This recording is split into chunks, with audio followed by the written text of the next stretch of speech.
Here you go, Carrie. There you go.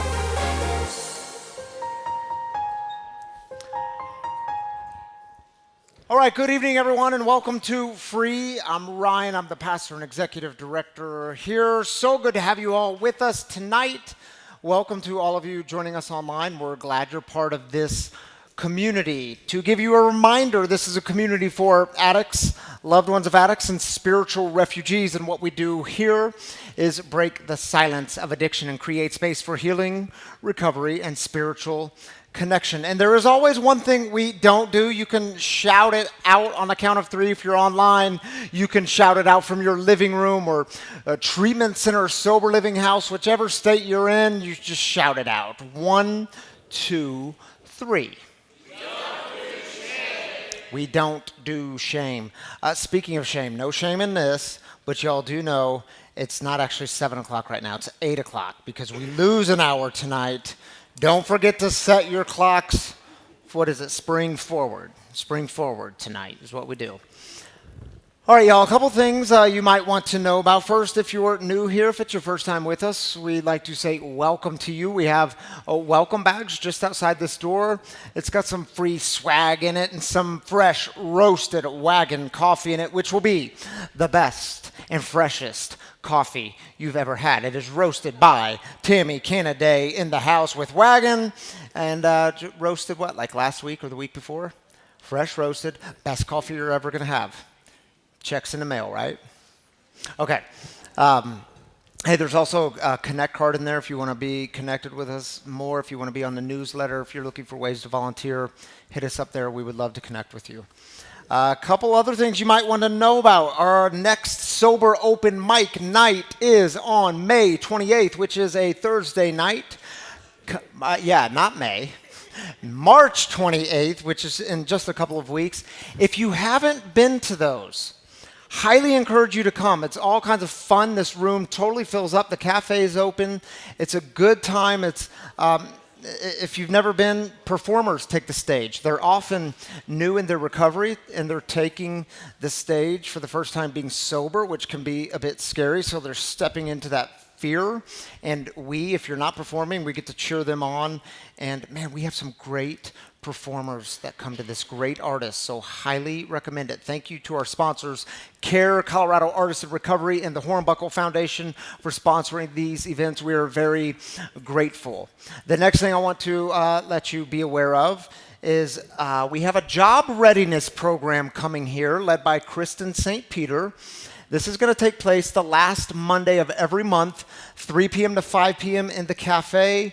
If you're wanting help with how to write a resume, how to apply for a job, geared towards people in recovery, maybe new in recovery, maybe you've got some DUIs hanging over you and that scares you, or you're coming out of prison, this stuff is for you, and anyone is welcome. You don't have to have any sort of background, but if you do, you're welcome, and this is going to be all kinds of helpful.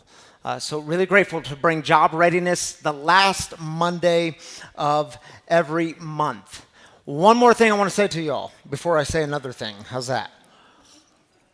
The tech team. We have some needs. So if you are a techie type person, the tech team runs the show on Saturday nights. Everything you see and hear, thank you to our tech team. Bobby Gutierrez is our tech team lead. We've got Chris and Rob and Matthew back there. Hallie was back there last week. Anyway, we have some needs for more volunteers. So if you want to volunteer and be part of the tech team on Saturday nights, we would love to have you. Should they talk to Bobby?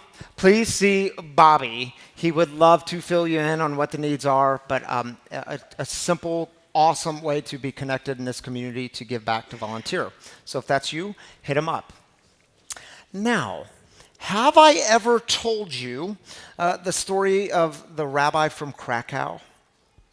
Yeah, it's about a 200-year-old story, and it's one of my favorites. The rabbi from Krakow falls asleep, and in his sleep, he enters into this most fantastic, vivid dream. The dream was so vivid. He sees a city in this dream, a distant city far away from where he is, and he sees a bridge, and then there's a hidden treasure under the bridge. The dream was so real that when he wakes up, he decides to pack up some belongings, and he makes this far, long journey, several miles, several days of traveling, and he arrives at this city, the same city he saw in his dream. And then he sees the bridge, the same bridge that was in his dream. And so he walks down to the banks of this river, the same river in his dream, and he's hiding behind some bushes, scoping out where this hidden treasure might be. And there's a police officer on the bridge. And the officer shouts down, "Hey, you, what are you doing down there?" And he says, "Oh, me, nothing." He says, No. I've been watching you for a number of hours. What are you doing down there?" And so the rabbi from Krakow comes up to the bridge, and he approaches the police officer. And he says, "Man, you just wouldn't believe me if I told you." He said, I had this dream, and I thought it was this city and this bridge and this river and a hidden treasure under this bridge. And the officer just goes into a belly laugh, starts laughing in the rabbi's face. And he says, "If I believed in dreams like that, I would believe that there was some hidden treasure hidden under the bed of some rabbi living in Krakow." And the rabbi looks at the officer and says, "Thank you very much." And he begins to make his journey home. Here's why I tell you this story. Some of you know it was last January. I went to the board of directors and I said, "Look, things are growing here at Free. We've been in this space for 2 years. Everything throughout the week is growing. It is time that I have some full-time help here." And so you also know, and I said, I think this is going to be sometime in the next 12 to 18 months is how we need to prepare for this. And so about a month ago, we launched we're hiring for a new full-time associate executive director. And over the past few weeks, we got a lot of great applications and resumes from all over the place. And in the last few weeks, Julie and I, she's on our board of directors, we did an interview process with many people. And I am so excited to let you all know that sometimes the thing that you are searching for is right in front of you. And I'm excited to let you know that we have brought on Carrie McMullen as our new Associate Executive Director. Carrie, come on up here now. Yes, you all know Carrie. You love Carrie. And I'll say a few words about what she's going to be doing. And we do realize this. She is moving from community ambassador, which is a part-time position, into this full-time position. So you're going to see a lot more of her around here. So it does leave a gap with the community ambassador. We've got plans. I hope to let you all know soon. Some of the things Carrie will be doing, all staff will be reporting to Carrie. She will be helping with some admin needs that we have here. And get this, y'all. This is funny. I approached Carrie and I said, "Hey, if preaching wasn't on this job description, would it appeal to you at all?" And she said, "Oh my goodness, like 1,000%. So Carrie's not going to be preaching. She let me know she does not, the public speaking thing, not your gig. Many other gifts, not your gig for this one. But she will every 6 weeks-ish, because I've told you all I need like a content creation break every 6 weeks-ish, like to not prepare public remarks. And so Carrie will be leading that and putting those together and pulling in guest speakers and preachers and guest storytellers. And I'm so excited to have you in this position, Carrie. It's going to be great for Free, great for me, and I hope it's great for you. So welcome Carrie McMullen to the new Associate Executive Director. I can get you a mic if you want to say anything. Okay, maybe next time. All right, y'all. If you're new with us this evening, the way we start things here at Free is with celebrations. We celebrate the good stuff. We lift up the good stuff. A very important part of our time together. Something profound happens when we celebrate together. God joins with us into the celebration So maybe tonight you're celebrating a sobriety anniversary or birthday or the new thing you're experiencing in recovery or in life itself. We want to celebrate it with you. So Darren has a mic on this side. Carrie has a mic on this side. And we take 3 minutes for this. If you're online, simply drop your celebrations in the YouTube comments or the Facebook comments, and we'll join you there. And you can just raise up your hand. We'll take 3 minutes. Hi, my name is Amber, and first of all, I just really wanted to congratulate Carrie on your full-time position here at Free. That's amazing, and I have 8 months this past week. 8 months, Amber. Way to go, Amber.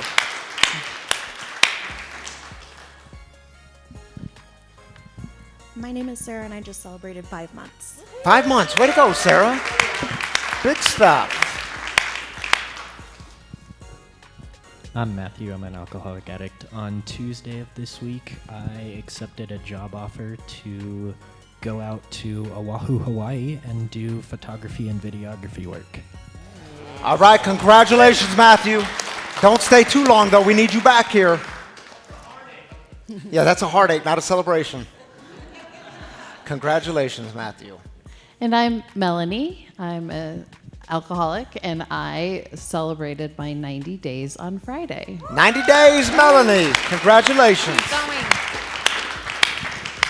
Hi, I'm Wesley, and I'm an alcoholic, and I just picked up 30 days here the other day, and I'd like to thank you guys and all my housemates at Paramount. Thank you. All right, congratulations, brother. Big news. My name is Mark Wonder, and I'm glad to not be home sick with pneumonia. And I'm back here 149 days clean and sober off fentanyl and meth. Way to go, Mark. Glad to see you back, dude. My name's Stacy. I'm an alcoholic addict, and my son's getting married this weekend. All right, congratulations to your son.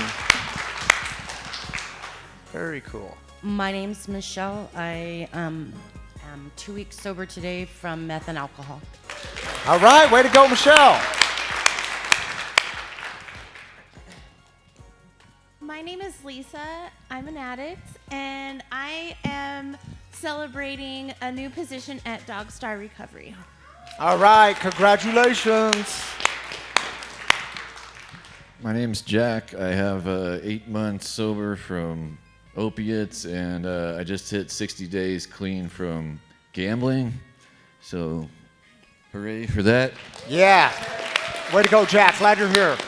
Good to see you, dude. Hi, I'm Dan, and just recently celebrated 1 year free of addiction. All right, way to go, Dan. Good to have you here tonight. Anyone else? You got 20 seconds to take us home.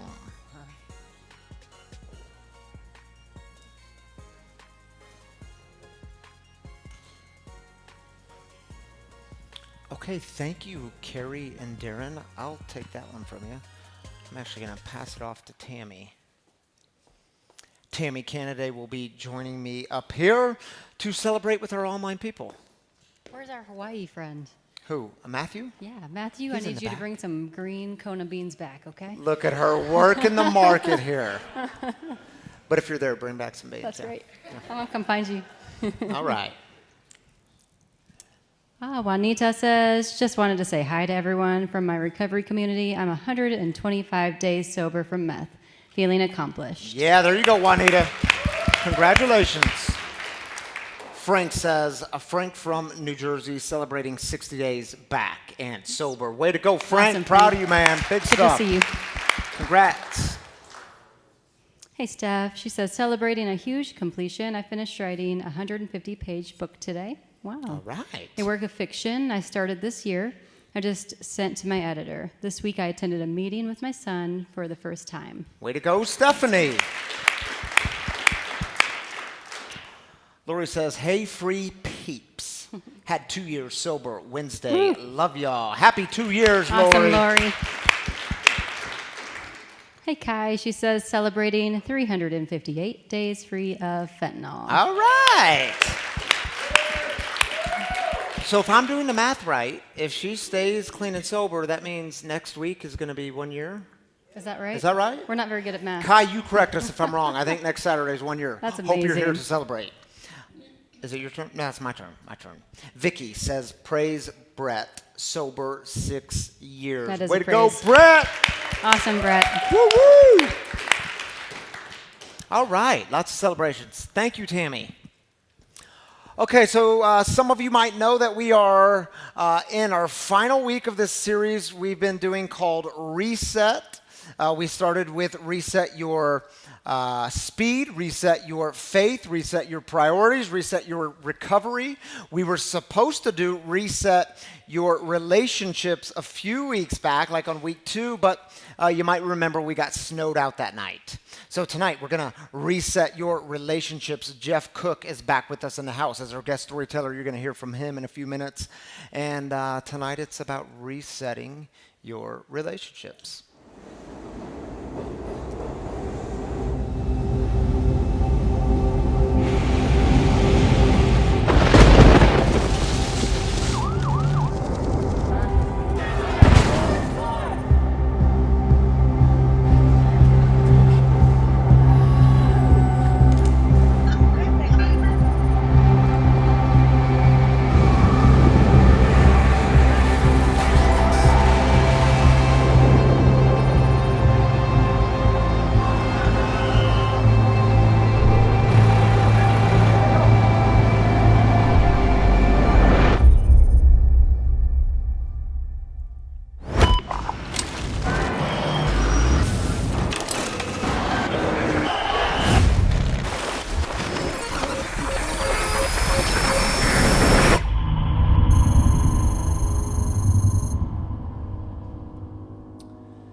So when it comes to you resetting your relationships, let's just start here.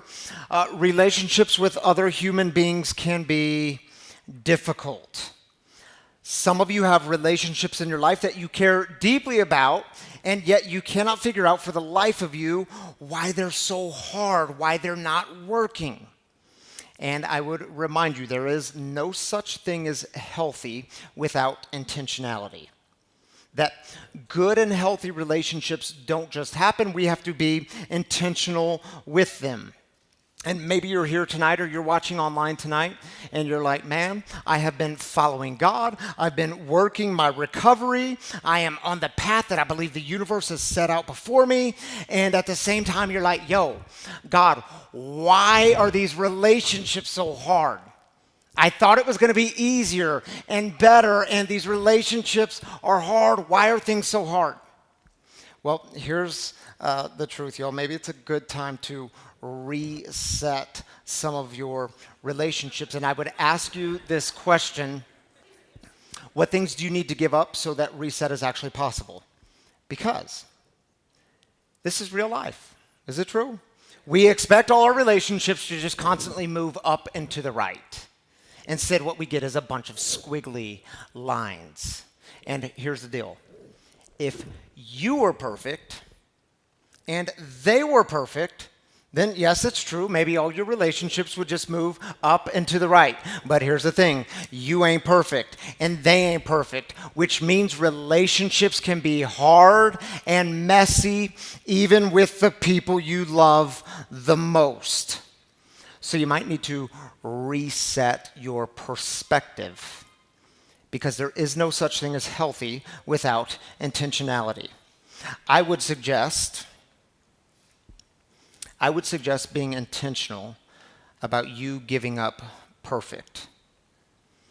Do you know several years ago, like 18 years ago now, Tammy, my wife, and I, we landed ourselves in marriage counseling, which was so baffling to me because we were in our first year of marriage. And we were in counseling because we could not figure out, why is this relationship so hard? I mean, why isn't it working in this? Why isn't marriage what we thought it was going to be? Why is it so hard? And so we went to a therapist, and y'all, I'll never forget what the counselor said to me during one of those sessions. She looked at me square in the eyes, and she said, Ryan, your sarcasm doesn't serve you well. I mean, how could she say that? I mean, maybe you're like me. I was thinking, this is one of my best gifts. God gave me this gift. This is one I use the most often. How could she say this? The truth is, I had very unrealistic expectations of myself. I had unrealistic expectations of Tammy. I had unrealistic expectations of what marriage was and how I thought it was supposed to be. You see, we had to, when that picture perfect marriage wasn't being held up, wasn't being lived into, it not only disappointed me, but it put me in all sorts of fear. And what Ryan does when he gets deep in fear is, well, I revert to sarcasm. Maybe you do the same thing. Sarcasm is a great shield. We hold it up to protect us. It's our way of saying, no one can hurt me. And so we had to learn how to choose to love each other, even in the midst of our flaws, and there are many. I had to learn how to choose to love Tammy, even though she opens the shower curtain very differently than I do. Some of y'all, just a little rabbit trail here. Some of y'all know, Tammy is like 99% gentle, except for that 1% of when she opens the dadgum shower curtain. And y'all, sometimes I'm laying in bed in the morning, and I'm like half awake, half asleep. She's getting up to get in the shower. And when she walks into the bathroom, it's like a hurricane force wind. It's a,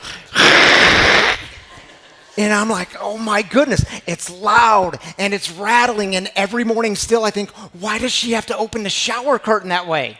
Why can't she just open it like a normal human being, slowly and softly and gently?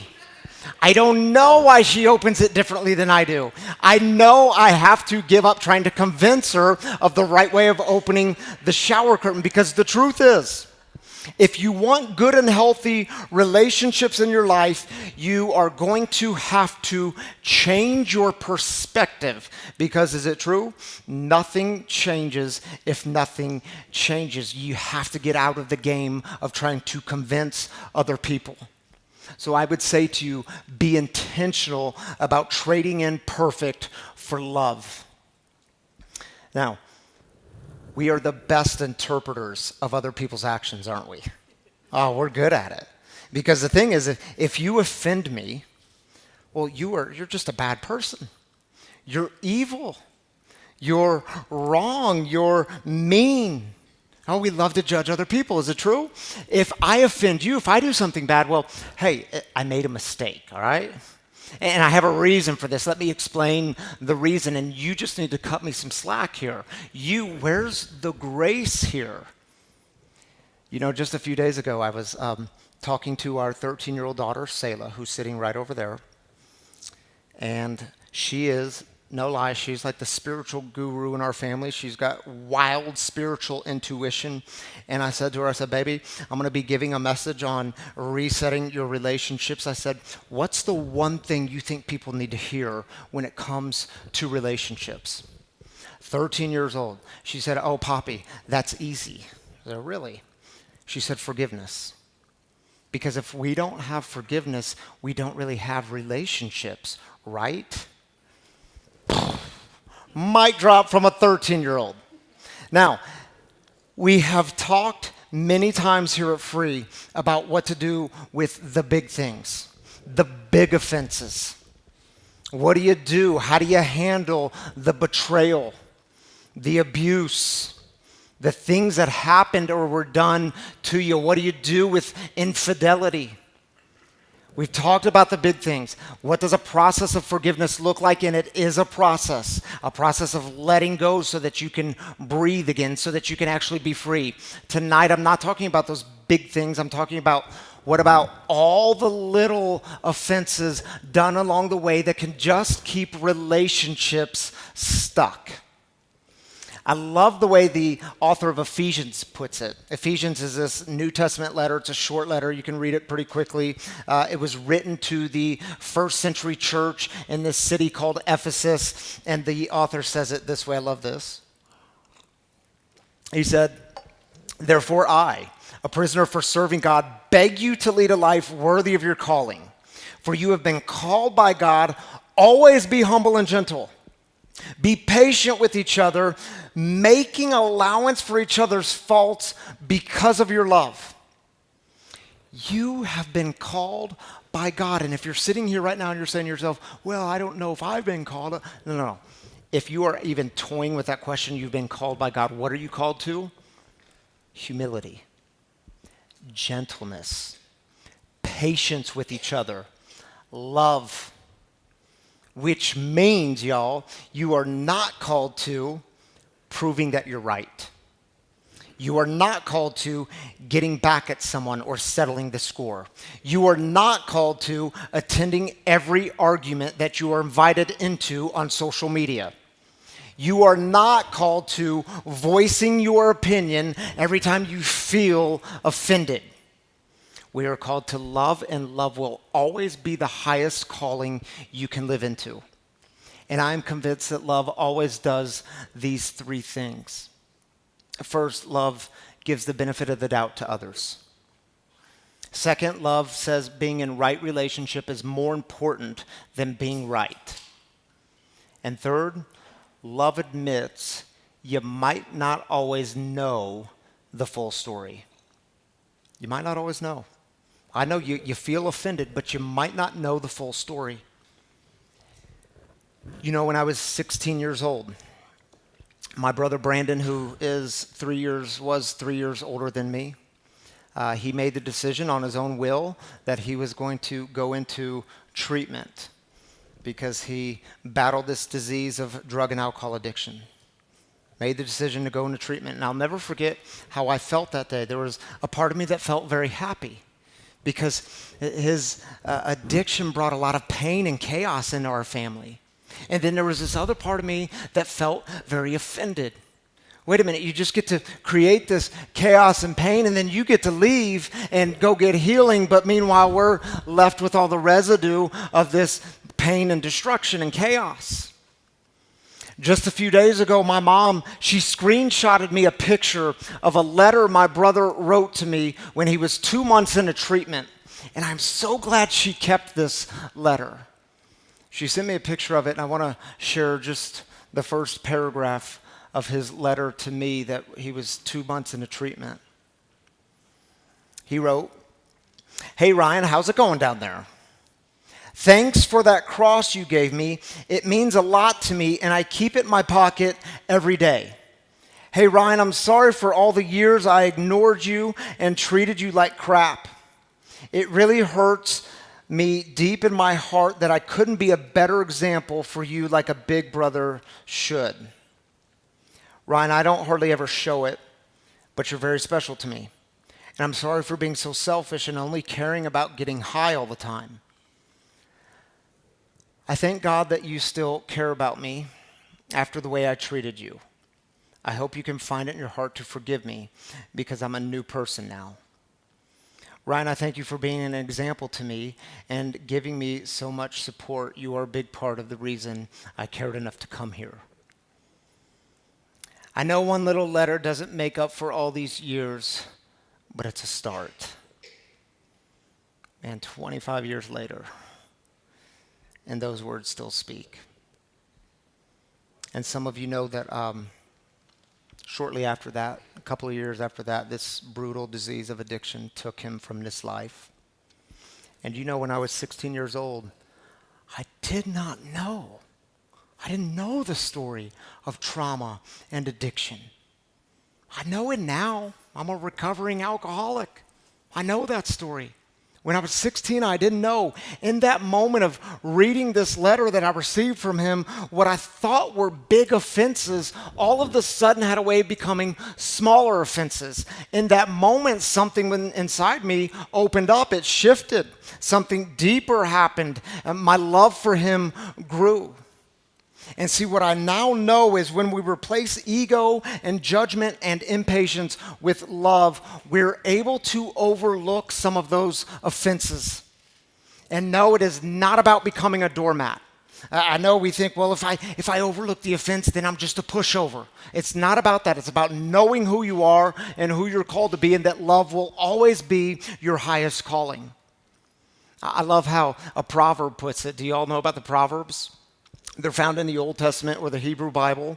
It's just a collection of ancient wisdom sayings from the Hebrew community. One of the Proverbs says it this way: A person's wisdom yields patience. It is to one's glory to overlook an offense. What's it mean to overlook an offense? It is not pretending that that thing never happened. It is not denying the real pain created in the situation, but it is the conscious, intentional decision to let go because you know who you are and what you're called to be. Now, this is fascinating. You do know the Old Testament, the Hebrew Bible, is written in the ancient Hebrew language. We have translations of it. The Hebrew word for that word overlook, a person's wisdom yields patience. It is to one's glory to overlook an offense. The Hebrew word for this word overlook is the word avor. And say it with me, avor. Avor literally means to pass over. So in other words, I'm going to pass over this offense intentionally and choose to let it go because I know who I am and I know what I'm called to. And by the way, how many people in your life, how many times were you avored?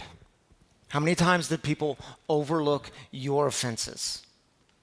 You see, my brothers and sisters, not every offense is a big offense. Not every offense is a shower curtain.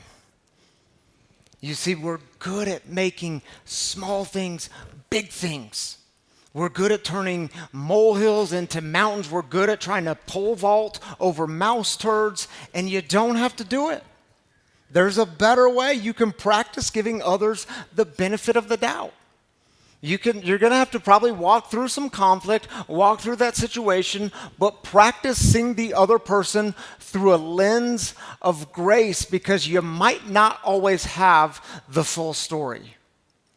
You see, when it comes to the relationships in your life that you care deeply about, be intentional about giving up perfect so that relationship actually has a chance of being reset.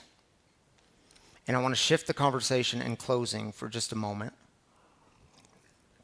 Because what do you do with all those relationships you don't care about, that you're not really connected to? You don't deeply care about them, but these relationships can drive you absolutely crazy.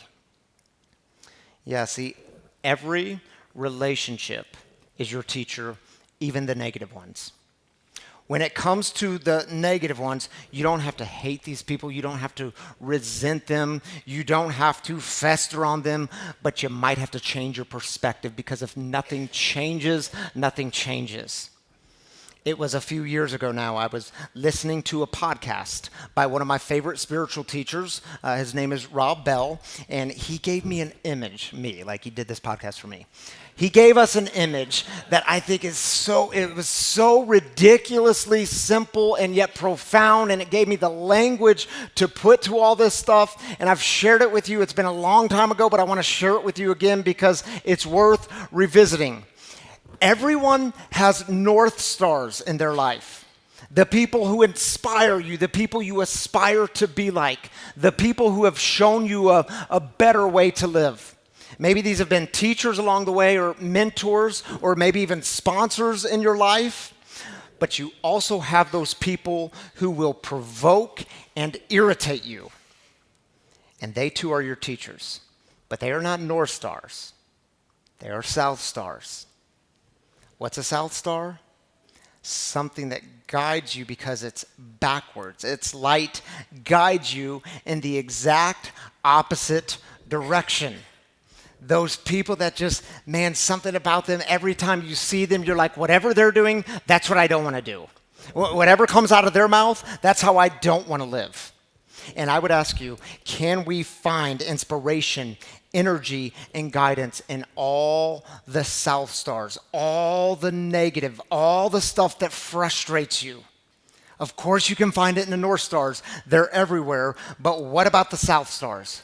Figure that out, and then you have figured out that the whole thing is now rigged in your favor. You see, because so many people, we don't know what to do with all the negativity that comes our way. The relationships in your life that, they just have this supernatural ability to push all your buttons. Or the people in your life that Some of y'all have these. They're the ones that are always trying to pull you into something. They're always trying to pull you into an argument and convince you why they're right. Or how about this one? It's an election year. Yeah, things are about to get brutal. They're going to be messy. You're going to see some things. And some of you have politicians in your life whom you have never met. You don't know them, but man, when they come onto your screen, something inside you just cringes. And you say, oh my God, I just can't. And now you're all wound up and tied up and you're frustrated and you're angry and now you're spouting off on social media because you're going to show them. And how's it working for you? Is it working? Jesus drops this beautiful line in the Sermon on the Mount. The Sermon on the Mount is found in Matthew chapter 5, 6, and 7. You can read this thing in about 18 minutes. It's the bread and butter of his teaching. He drops this beautiful line towards the end where he says, do not give dogs what is holy. Do not throw your pearls to pigs, because if you do, they may trample them under their feet and turn and tear you to pieces. And I get it. Some of y'all are like, what in the heck is that about? Are you giving yourself to dogs and you're expecting them to actually do something meaningful with it? Are you giving your best stuff, your pearls, the things you value most? Are you throwing those to pigs and then you're frustrated that those pigs are just trampling on them like they know it's worth?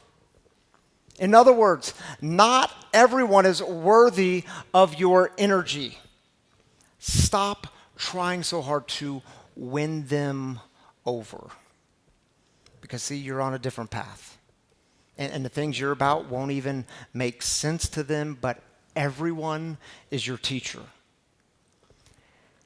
Can you convert all of that negativity into direction, clarity, and energy? Can you recognize the South Stars in your life as teachers giving you guidance in the exact opposite direction?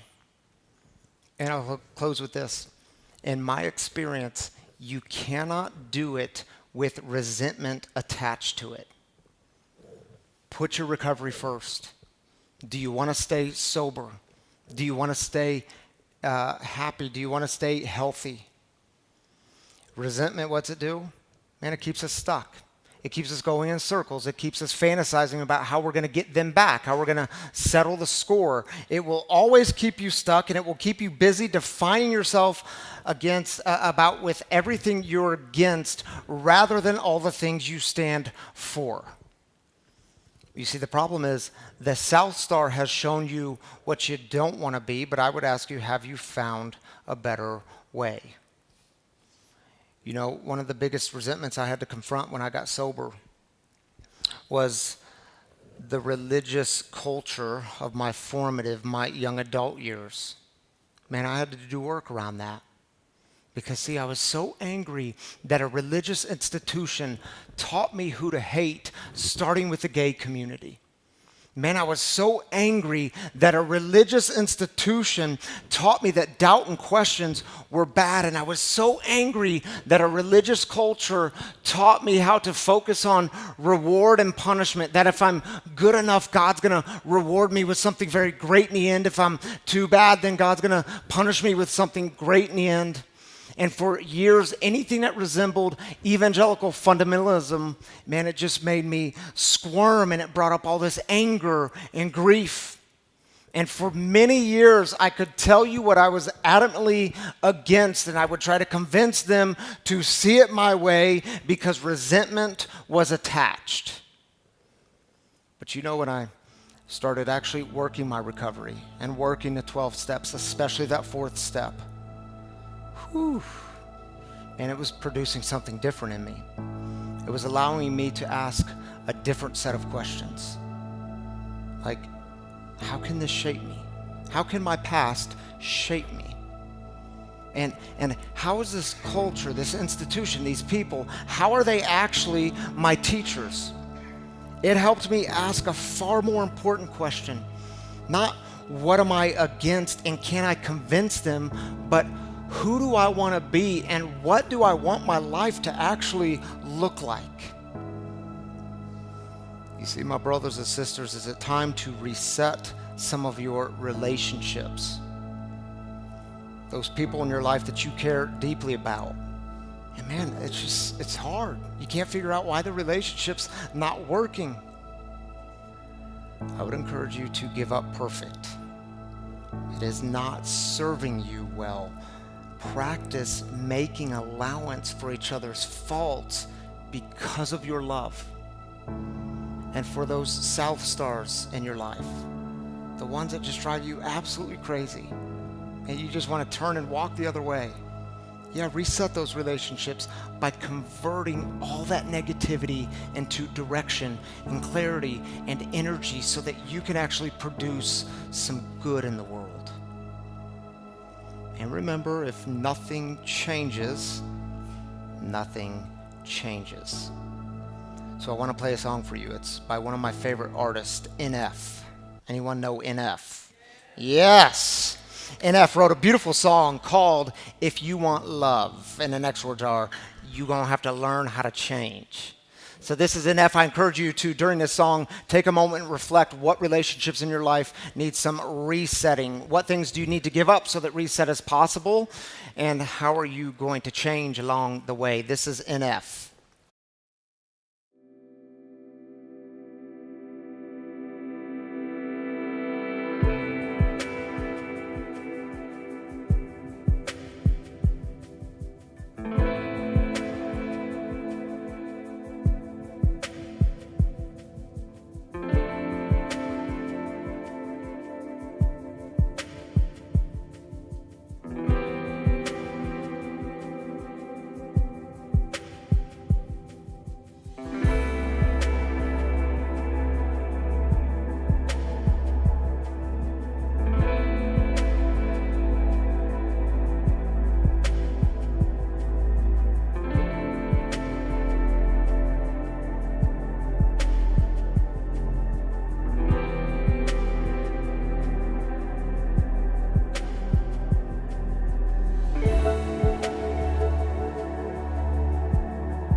You C.H.E.F fans out there. All right.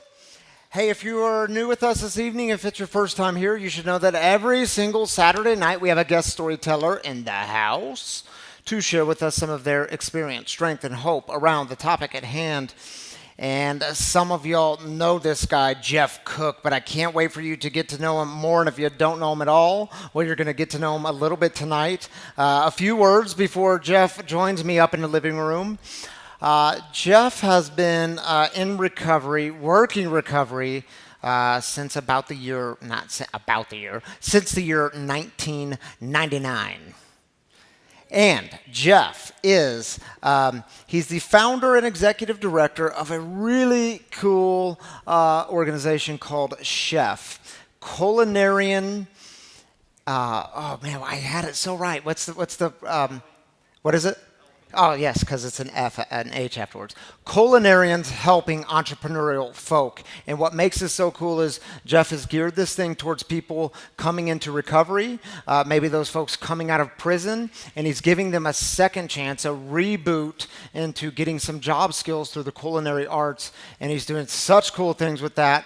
So here is Jeff Cook, ladies and gentlemen. Welcome back.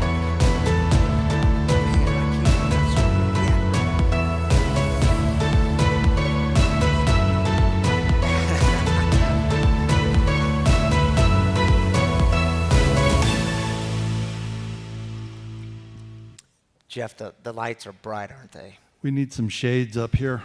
We need some shades. Sure. So you should have wore sunglasses, man. Come in incognito. There we go. I said this last service, and I want to say it again because it was so moving to me. Tammy and I were laying in bed last night together. That's not an awkward statement. This is just how it went down. We were laying in bed, and we were talking about our guest storyteller, Jeff. And I said, yeah, you know Jeff. And she said, yeah. And believe me, Jeff would, I know he hated last time I said it, but I said, I got to say it again because he would never ask me to say this. He's very humble. She said, yeah, Jeff, the one who always at the cafe pays it forward. He always gives a few extra bucks and tells us to buy a coffee or whatever for the next person. And I'm like, I said, he doesn't do it every time though, right? She said, no. Every single time he's in the cafe, which is almost daily. So Jeff, man, that's like recovery at work. It's you doing those simple acts of kindness that you would never want credit for. But sorry, I just gave you credit. I tell you all that so that after the service, when you're going to the cafe, you want to do everything you can to get right behind this guy so you get a free coffee out of the deal. There's donation boxes over here and one back by that door. There you go, Jeff. Build up the organization. All right, dude. So you've been sober since 1999, November 1st. Founder of C.H.E.F, founder and executive director, giving people all kinds of hope. But what you told me was relationships got in the way of your drinking and drugging and what it all looked like. Yeah. So, I grew up in Wisconsin, and in my high school days, I don't use the word experimenting. I was involved in drinking and drugging in high school. And I moved to Colorado in '88, and, I was 19 years old, and at that time, Colorado, you could buy beer at age 18. So, I'd hit manhood, right? I could go into a 7-Eleven and buy beer. But I really fell into the lifestyle. I was a ski instructor for 10 years. And then I got into the restaurant industry and really progressed into my drinking and drugging. And, I've shared in my story, but truth be told, I'm an alcoholic, but I always tried to convince myself that my drinking was normal. It was my drug use that I had the problem with. And as time went on, people got in the way of my drinking, and I pushed them out of my life. My family, and I grew up in a great home. We lived on the lake, and no major trauma or anything like that. But I just kept pushing people out of my life, and including my girlfriend and my daughter at the time. The more I pushed people out of my life, it became easier to become a loner, and really, at that point, I started to build this relationship with God and asking God to take me because I couldn't do it myself. I vowed by age 30 that I wouldn't be alive anymore. I thought that was the solution to this whole thing. So your greatest prayer to offer to God was, just take me. I mean, that was the solution. I begged him every night, just take me, and then I'd wake up the next day and and do it all over again, and just hoping for those results. So you moved down to Denver, trying to get away from cocaine because drinking wasn't the problem; it was drugs that were the problem for Jeff. Absolutely. Yeah, we all live into those lies. Yeah. But you had a friend that reached out to you. Yeah. So I moved to Denver, and just to kind of backtrack that story, I'd actually a couple of occasions, but one night I remember we were doing some cocaine, and I OD'd, and I went into seizures. And I was with some friends that took care of me, and I woke up, and we went to the bar, and I proceeded to drink, So, the drugs were the problem. That's sarcasm, which I got to work on. But anyway, I moved to Denver to get away from it, the geographical move. And I was working at a restaurant downtown, McCormick's, and there was a lady there I connected with. We were like brothers and sisters, we would go out and party together, and we would fight, and we'd have a good time. We would fight. And then I moved down to South Denver, and this is really where I got towards the end of my drinking, and I don't know how it happened, but I got a phone call from my friend Barb, and she said, "Hey, I've been in the recovery for a year now. Are you interested?" And at that point, it was sure. Something clicked that maybe I was getting a little closer to death than I thought. I don't know, but so she introduced me to AA and gave me an address of a meeting. And so I went to this meeting, and she said she'd meet me there, and she didn't show up. And I was angry. I was very angry, actually. And then I sat through the meeting, and I went home and I called her, and she said, I needed you to walk through the doors on your own. And from that point forward, we connected, and we started going to meetings together. She showed me how to live outside the walls of AA, how to live life outside. There was, early in recovery, the first Christmas, she invited me over to play board games with another group of folks, sober folks. And I went home, and it was like 2 or 3 o'clock in the morning, and I felt guilty because I didn't know in sobriety that we could stay up till 2 or 3 o'clock in the morning. I felt guilty. I was like, this is wrong, right? With no substance in my body. What's going on here? So. And she was given some pretty grim news along the way, huh? So Barb had drank herself to the point where she needed a liver transplant, and invited me to be part of her recovery team. And I got to go into support team. I got to go into the hospital and learn about how liver transplants are done, and some things to keep an eye on the person. If they start acting a little strange, to call 911. And she was on the list for quite a while, and then she received word that she developed cancer, and they take her off the list when you develop cancer. And I was sitting with her, and kind of my past is I'm a runner. When things get a little heavy, I'm out. Yeah. And that's how I treated relationships. And I stuck with her, and we were sitting in a doctor's office together, and the doctor said, "You have 2 months to live."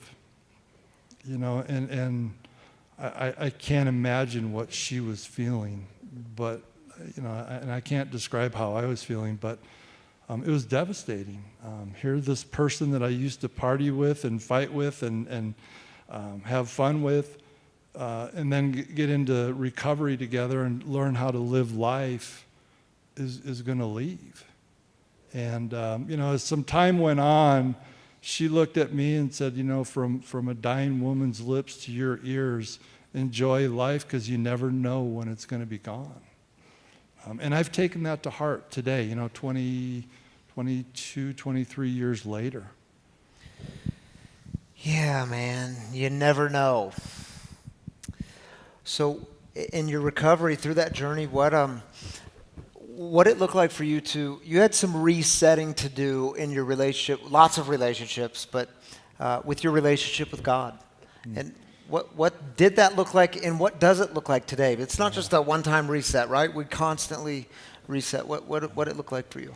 Yeah, for me, it went from, as I mentioned, begging God to take me to coming into recovery and people telling me to ask God to keep you sober in the morning, and if you stay sober at night, thank Him. And I started, from begging God to take me to begging God to save me. Yeah. And I don't know how many days into recovery it was, but I was sitting at a meeting, a noon meeting, and it dawned on me that I had not thought about a drink that entire morning. And it was very, very profound. My head kind of was like, wow. And of course, I started thinking about drinking again. But what I had realized, if God could remove these thoughts, the craziness, God could help me be honest through the rest of the steps. Help me be honest on a piece of paper. Help me be honest with another man. Help me through the amends process. Yeah. And today that relationship with God is it's very strong through the experiences that I've had in recovery. Yeah, and you had some resetting to do with your wife, Tammy, spelled differently than my wife's name, Tammy, but same name. Been married for 5 years, but engagement for like 100 years. Yeah, she had to make sure I was the right one. Yeah. 15 years together, and then we've been together 20 years, so it was a 15-year engagement. She wanted to make sure. Takes time. You just never know. You never know. Don't move too quickly. Right. And it's still up in the air. She's like, we haven't signed the paper yet. She's over there yet. And so what resetting with her look like? Yeah, so with that relationship, we met in recovery, and I did something different is I got to know her as a person. I got to know her. We were friends for several months before we got into a serious relationship. And that was new to me. And 20 years later, here we are. Yeah. It's quite amazing because, we each work our own individual recovery programs, but we bring it together in our house. Yeah. She has 2 kids and I have a daughter. And I dropped the word stepkids a long, long time ago. These are all our kids. And they got to grow up in a house of recovery. Yeah. A house of love. And we both are have a relationship with God, and we bring that in our house. Yeah. And I'll say this because I know a lot of people wonder, especially if they're not real familiar with recovery, Jeff, you've been sober for like 23 years now, 24 years. Don't short me. No shortchanging. You've been sober forever. Why do you still work a program of recovery? Why are you still invested in your recovery? And I can tell you, I've gotten to know Jeff quite a bit over the past years, what I would say, and he gives the gift away to other people. So he's helping other people get sober because we know that profound truth, to keep the gift, we must give it away. And I'm really grateful that you do that. And you drop wisdom on people, but it's out of love, and it's done in such a genuine and humble way. So Jeff, just in closing, what's kind of the biggest thing, the biggest takeaway you've learned about resetting your relationships? Yeah, it's a learning process, continuing to learn process. But, what I try to be is true to myself and true to others, walk the talk. If I'm going to say I'm going to do something, I'll do it. I was notorious for saying I would help you, and then the next day, sorry, I can't do that. Trying to show compassion for others, forgiveness. That can be a tough one, as we mentioned, in your sermon there. But just trying to try to listen. I don't have to have all the answers. I don't have to have all the words. I actually, Tammy taught me this, is sometimes people just need to talk. And I just need to keep my mouth shut. Yeah. And wow. Yeah. That's a miracle. It's a perspective change, man. Yeah. Well, speaking of listening, if you want to get to know Jeff more, he's going to stick around for a few minutes. If you want to get to know what he's doing with C.H.E.F, his organization called C.H.E.F, a really cool thing that he's up to, talk to Jeff afterwards. What's the website where people can find that? The website is C.H.E.F, CHEFCO.org. CHEFCO.org. All right. And how cool is it that you have a last name is Cook? All right, so I'm going to take 30 seconds. Come on. 10 seconds. Here we go. So I always joke with people, my name is Chef Jeff Cook, and I'm going to change my middle name to Ken. Chef Jeff Ken Cook. Jeff Cook, ladies and gentlemen. Thanks, brother. Good to have you here, man. All right, y'all. I'll take that from you, actually. Is Darren's here with a mic, and Carrie's here with a mic. If it's your first time with us, you should know that we end free, similar to how we begin, and that is we open with celebrations, but we close with heartaches, because we know that sometimes as people we try to carry these burdens and heartaches around by ourselves, and we find out we're not very good at it. This is why we have community. It's why we have a God who hears the cries of the people.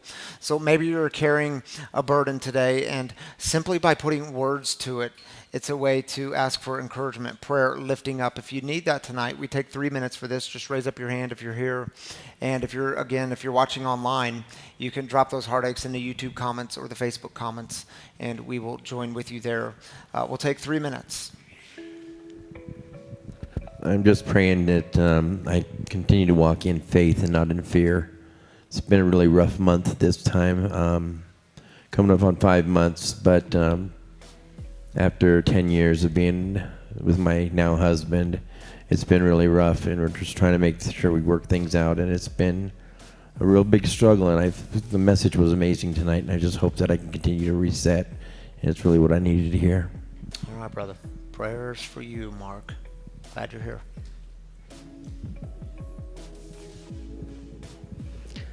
Hi, my name is... Go ahead. We'll go to this side first, then Jim. My name's Michelle, and me and my 3 kids were recently evicted because we couldn't pay rent. We fell behind in rent because I chose to put myself in treatment.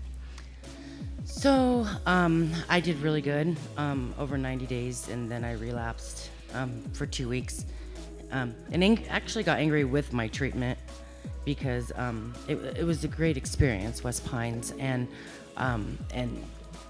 they are why I chose to come back to recovery. But long story short, I just need some prayer and uplifting out there that we get accepted to this new apartment that we applied for, so I can just carry on.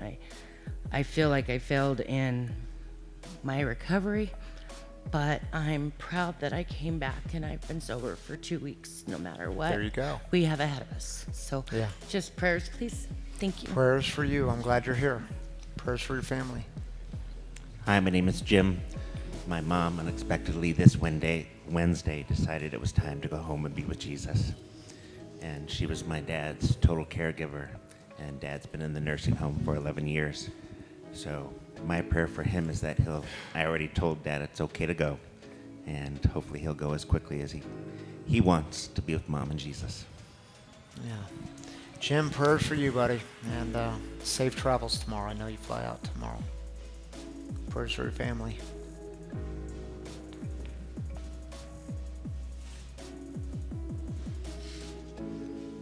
Anyone else? Just a real quick one. Prayers for my roommate. Her brother has stage 4 pancreatic cancer, and he's 52, so young. That's a hard one. Prayers for him. Her. All right. Thank you, Darren and Carrie. You want to join me up here to do some online heartacheing? Join our online people who are just... Man, I posted on Facebook, was it just yesterday? And I said, I don't know, thank you for supporting us and tell us where you're from. And man, you people are from everywhere out there. I mean, Florida, Wisconsin, Michigan, Go California, all over Colorado, of course. But it's so cool to have so many people from so many different states joining us. So let's join with them. You want to take the first one? Sure. All right. Stephanie says, heartache is for the loss of Kathy Rearick on Wednesday from cancer. I found out yesterday the world also lost Joan Wampler last December. They were mom figures in my life. Grief is in my space. Yeah. Prayers for you, Stephanie. And that was the only one we had online. Sorry, Carrie, we only get one tonight after I mentioned there's people from everywhere and there's no heartache. So we're assuming y'all are just doing dandy out there, not carrying those heavy burdens. But thank you for being here with me, Carrie. Good to see you tonight. Absolutely. All right, y'all. Well, if you've been impacted by the mission of breaking the silence of addiction and creating space for healing, recovery, and spiritual connection, I want you to know that we greatly appreciate your generosity here. It makes a huge difference. It's how we keep the mission thriving and going here at Free. Your generosity, your giving makes a very big difference. And I'd love to say just thank you each week that I know many of you have made it a spiritual practice in your life to give, financially give. You made it a sacrificial practice in your life, and thank you. It makes a big difference. If you've been impacted by the mission, if this is your tribe, your people, your community, we encourage generosity here, and there's a few different ways to give here at Free. You can download the app. It's free to download, Free Recovery Community. All of our content is on there. There's a giving button. You can give one time, or you can set it up to be recurring for monthly, weekly, however you want to do it. We're grateful for all of it. Or the website of freerecoverycommunity.com. It's the exact same thing, a safe and secure way to give. Or there's the giving kiosk, one beside this door and one just outside of these doors. And we do have, I mentioned it the last couple weeks, a new kind of fun way to give. We have the dip jar just outside these doors. It's on the table. It's a really simple way to give. What it is it's set at $20, so you can't give more, you can't give less, you have to give $20. You take your credit card and you dip it in and you dip it out. You can do it as many times as you want, by the way. And then it lights up and voila, you have just given $20. A safe, simple, secure way to give. We're grateful for all of it. Thank you for being a part of it and being part of this mission of breaking the silence of addiction. You online people too, we're so grateful. Shall we go out with a prayer? I would invite you to just open your hands. It's just a simple sign of openness. And while you're doing that, do the simple but not always easy thing of opening your heart by taking a big, deep breath. And you can breathe that breath out. And as you breathe, invite God into your breathing. And if you don't know the Serenity Prayer, it's on your screen and it's very simple and it goes like this. God, grant me the serenity to accept the things I cannot change, the courage to change the things I can, and the wisdom to know the difference. Amen. Grace and peace to you.